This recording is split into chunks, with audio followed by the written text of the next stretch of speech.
guys, this is the final video in regards to the up-and-coming workshops, the mental health mindfulness workshops. The first workshop is Wednesday the 27th of February, which is mother and child, and the next workshop is the following Wednesday, which is the 6th of March, which is for year 7 and 8 students, so it's just the student only. So I've gone through over the last previous videos things like the thought cycle. I think that was the first video that I did, so if you want to have a look at some of the basics that we're going to go over, the thought cycle is absolutely one of them.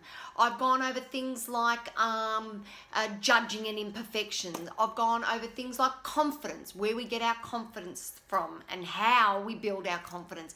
I've gone over things like self-talk, what happens with self-talk, negative self-talk, positive self-talk, how we actually get the right stories in our head so that we can move in the direction that we want to move. So today's video, I just want to go over some of the feedback that I've received over the last couple of programs that I've held. To me, when we work on our mental health, it is not mental illness. Very, very different things. Being mindful doesn't mean that anything's gone wrong. I coach people, and coaching means we work on your skills, on your strengths. We don't work on what's not, we don't work on anything negative here. That's what coaching is. It's all about finding what you're good at, what your strengths are, your child's strengths, and we work on that. Because that builds good self-talk. That builds confidence. That helps work out what we can control and what we can't. And when you really need those skills, when things aren't working well, you can pull from all the resources that you've learned and that you've got to move forward. So some of the feedback that I have is understanding the thought cycle. On a real logical level, we get it. But most of us are never taught it. We kind of go, well, that's logical. But when we actually try and plug it into our everyday life, it becomes really, really challenging. So when we can use, I use lots of examples in the workshop. When we can use those examples, we go, now that makes a lot of sense. Now that makes a lot of sense. So we, understanding the thought cycle as a child, and if it's the parent and child one, you're talking the same language. You're talking about what you can control. You're talking about how your feelings influence what you do. And if we can't work out how we're feeling or what we're thinking, let's just work on what you're doing. That's a great place to start because that's obvious. That's a clear thing, what you're actually doing. So one of the questions I asked one of the students is, how do you feel now that you know how to have your own back, how to back yourself? Well, I believe I have the tools now to make the right decisions for me.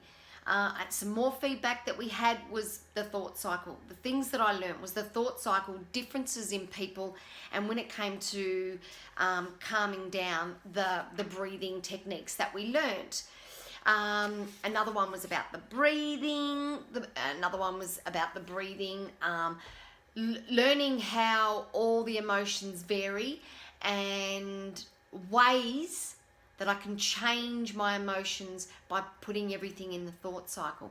So that's brilliant. Another one was being empathetic and how challenging that can actually be.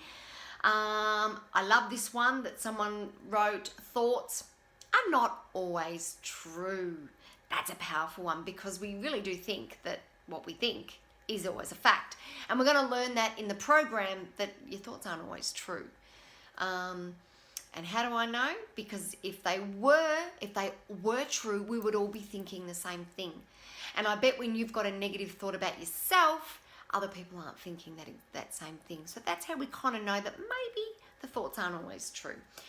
People value different things. We are all different inside and out. Empathy, we talked about empathy here. I've learned how to have my own back. I've learned how to get a better mindset. So basically, there's some feedback for you. So if you need your child to be motivated, to learn how to motivate themselves, because motivation isn't a natural thing, and we don't just get motivated. There's techniques to get motivated, and that's basically what we learn.